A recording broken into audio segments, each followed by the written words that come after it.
Toutes les personnes rencontrées sont unanimes sur le côté positif de la décision, quand bien même son application semble être difficile. Joseph Anakpe est le coordonnateur du parking d'Alada.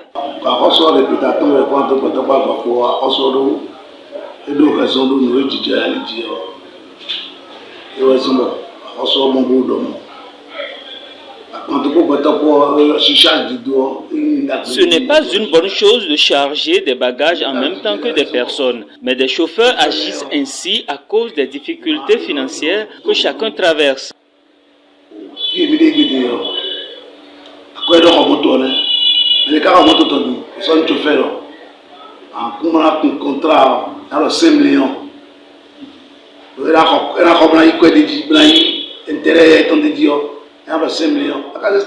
Les chauffeurs sont souvent des contractuels et ils doivent tout faire pour satisfaire les propriétaires et trouver eux-mêmes ce qu'il faut pour nourrir leurs familles respectives. Que l'État aussi sache raison garder dans ses prises de décision. Alex Jean Chrysostome Gbedaï, promoteur d'auto-école à Alada, explique le bien fondé de cette décision. Nous avons applaudi cette décision. Nous l'avons applaudi. Parce que le code a été clair. Le code est clair.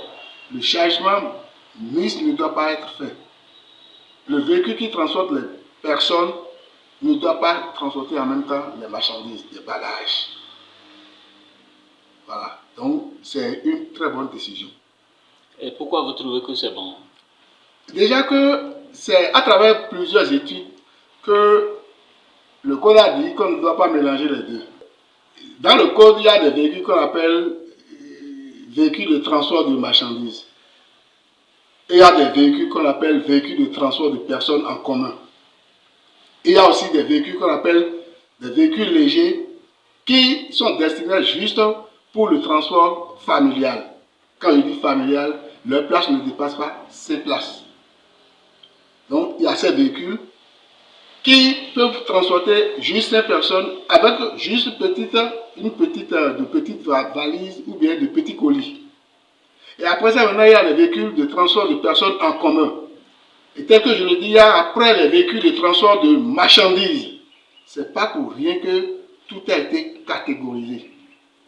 Donc on ne peut pas mélanger les deux. Sont bien fondées, son application stricte sur nos routes aurait du plomb dans l'aile. Joseph Anakpe, chef parc d'Alada.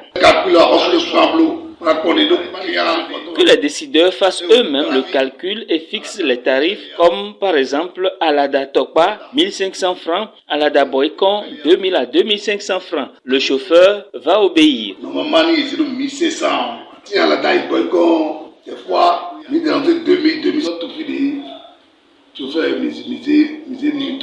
Pour le promoteur d'auto-école, ce n'est pas nouveau pour les conducteurs. Alex Jean Chrysostome Gbedaï. Un passager n'a droit que au plus 30 kilos. Il faut seulement respecter la décision de l'État. Kekeli Ojo, Alada, Eden TV.